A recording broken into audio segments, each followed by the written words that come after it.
ராஜேஸ்வரி, பாகிஸ்தான் முழுக்க முழுக்க அத்துமீறுகிறது என்பதுதான் இந்த நிகழ்வு நடைபெற்று வரக்கூடிய நிகழ்வு காண்பிக்கின்றது. அதாவது முதற்கட்டமாக ஜம்மு காஷ்மீரை குறிவைத்து ட்ரோன் தாக்குதலை பாகிஸ்தான் ராணுவத்தினர் மேற்கொண்டார்கள். அந்த ட்ரோன் தாக்குதலை முழுவதுமாக இந்திய ராணுவத்தினர் அது வானிலே இடைமறித்து அழித்தார்கள். அதிலும் சில இடங்களில் அந்த ட்ரோன் தாக்குதல் என்பது நடைபெற்று சிறிய அளவிலான சேதங்கள் ஏற்பட்டதாக கூட சொல்லப்பட்டது. குறிப்பாக இந்த சம்பவத்தை அடுத்து ஜம்மு காஷ்மீர் மற்றும் பாகிஸ்தான் எல்லையொட்டிருக்கக்கூடிய இந்தியாவின் பல்வேறு இடங்களில் பதற்றமான சூழல் காணப்பட்டு வருகின்றது.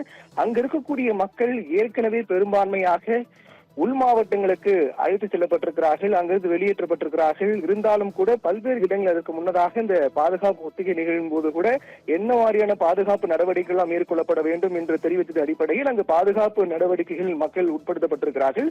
இது ஒருபுறம் இருந்தாலும் கூட பாகிஸ்தான் ட்ரோன் தாக்குதல் அத்துமீறி நடந்து வரக்கூடிய நிலையில் அதற்கு அடுத்த கட்டமாக ஏவுகணை தாக்குதலையும் பாகிஸ்தான் தொடங்கியிருக்கிறார்கள்.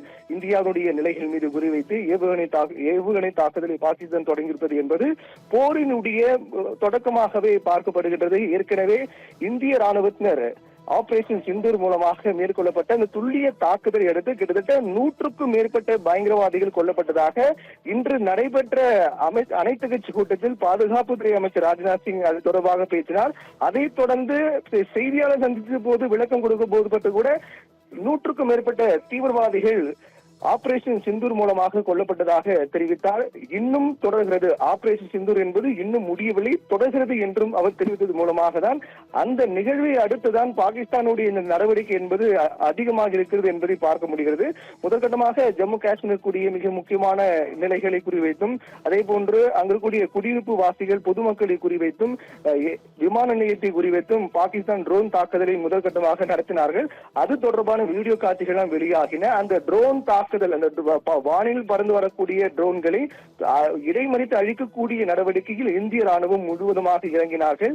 ஏற்கனவே இதுபோன்ற நிகழ்வு நடைபெறும் என்று கணித்துதான் பல்வேறு பாதுகாப்பு நடவடிக்கை எல்லாம் ஜம்மு காஷ்மீர் மற்றும் பஞ்சாப், ராஜஸ்தான் உள்ளிட்ட இந்தியாவை ஒட்டியிருக்கக்கூடிய பாகிஸ்தானை ஒட்டியிருக்கக்கூடிய இந்திய மாநிலங்களில் பல்வேறு பாதுகாப்பு நடவடிக்கைகள் எல்லாம் மேற்கொள்ளப்பட்டன. பஞ்சாபில் அனைத்து காவல்துறையினரும் விடுமுறை எல்லாம் ரத்து செய்து உடனடியாக பணிக்கு திரும்ப வேண்டும் என்று தெரிவிக்கப்பட்டது. பொதுமக்கள் யாரும் ஒன்று கூட வேண்டாம் என்று கட்டுப்பாடுகள் விதிக்கப்பட்டன.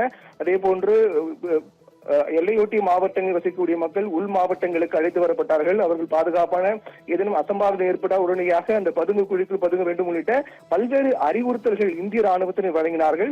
அதையும் தாண்டி ஏற்கனவே கணித்தபடி இதுபோன்ற ஒரு நிகழ்வு நடைபெறும் அதற்கான சூழலை நோக்கிதான் நிகழ்வுகள் சென்று கொண்டிருக்கின்றன என்று கணித்தபடிதான் பாகிஸ்தான் முதற்கட்டமாக ட்ரோன் தாக்குதலை நடத்தினார்கள். அந்த ட்ரோன் தாக்குதல் உச்சபட்சமாக தற்போது ஏவுகணை மூலமாக தாக்குதல் நடத்தி வருகிறது பாகிஸ்தான் ராணுவத்தினர். அந்த ஏவுகணை தாக்குதலையும் ட்ரோன் தாக்குதல் போன்றே ட்ரோனை வானில் இடைமறித்து அழித்து ஒரு யுக்தியை போன்றே இந்த ஏவுகணைகளையும் நம்முடைய ராணுவத்தினர் அதை முறியடித்து வருகிறார்கள். பாகிஸ்தானுடைய அத்துமீறி நடவடிக்கைகளுக்கு இந்திய ராணுவம் அந்த நடவடிக்கை தற்போது முறியடித்து வருகிறார்கள். இதற்கு பிறகுதான் இந்தியாவுடைய கடுமையான பதிலடி இருக்கும் என்றும் எதிர்பார்க்கப்படுகிறது. ஏனென்றால் ஆபரேஷன் சிந்தூர் மூலமாக அடுத்த கட்ட நடவடிக்கையாக ஆபரேஷன் சிந்தூரை பொறுத்தவரையில் முழுக்க துல்லிய தாக்குதல் தீவிரவாதிகளை குறிவைத்து தாக்கினார்கள். பாகிஸ்தானுடைய ராணுவத்தினரையோ அல்லது பொதுமக்களையோ யாரும் தாக்குதல் நடத்தப்படவில்லை என்று இந்திய ராணுவம் தெரிவித்தது. துல்லியமாக தீவிரவாதிகளை மட்டுமே குறிவைத்து தாக்கினார்கள் என்று சொல்லப்பட்டது.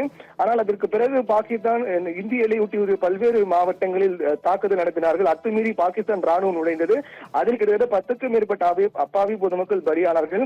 இந்த சம்பவத்தை அடுத்துதான் பாகிஸ்தானுடைய லாகூர், கராச்சி உள்ளிட்ட பல்வேறு இடங்களில் இந்திய ராணுவம் ட்ரோன் தாக்குதல் நடத்தியது. அந்த ட்ரோன் தாக்குதல் நடத்திய சம்பவத்துக்கு பிறகுதான் பாகிஸ்தான் தற்போது இந்தியாவில் இருக்கக்கூடிய பல்வேறு ஜம்மு காஷ்மீர் உள்ளிட்ட பல்வேறு இடங்களில் ட்ரோன் தாக்குதலை தொடங்கியிருக்கிறார்கள். ட்ரோன் தாக்குதலை இடைமறித்து அழித்த காரணத்தால் அந்த முயற்சியும் பாகிஸ்தானுக்கு தோல்வியில் முடிந்தது. அதன் காரணத்தால் தற்போது ஏவுகணை தாக்குதலை பாகிஸ்தான் தொடங்கியிருக்கிறார்கள். சிறிய ரக ஏவுகணைகள் மூலமாக இந்த தாக்குதல் தொடங்கியிருப்பதாக சொல்லப்படுகிறது. முதற்கட்டமாக இந்திய ராணுவத்தினர் பாகிஸ்தான் ஏவக்கூடிய அந்த ஏவுகணைகளை இடைமறித்து அழிக்கக்கூடிய நடவடிக்கையில் ஈடுபட்டு வருகிறார்கள். இதற்கு பிறகுதான் இந்தியாவினுடைய அதிரடி தாக்குதல் இருக்கும் என்றும் எதிர்பார்க்கப்படுகிறது.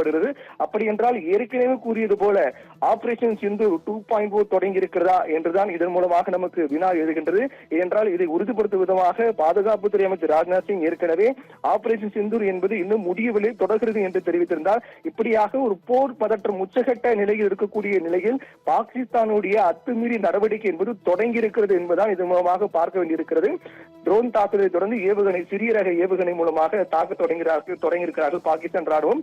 இந்திய இந்திய ராணுவத்தினர் முதற்கட்டமாக அதை முறியடித்து வருகிறார்கள். அது முழுவதுமாக முறியடிக்கப்பட்ட பிறகு இந்தியாவினுடைய பதிலடி தாக்குதல் நிச்சயமாக இருக்கும் என்று எதிர்பார்க்கப்படுகிறது. ராஜேஸ்வரி.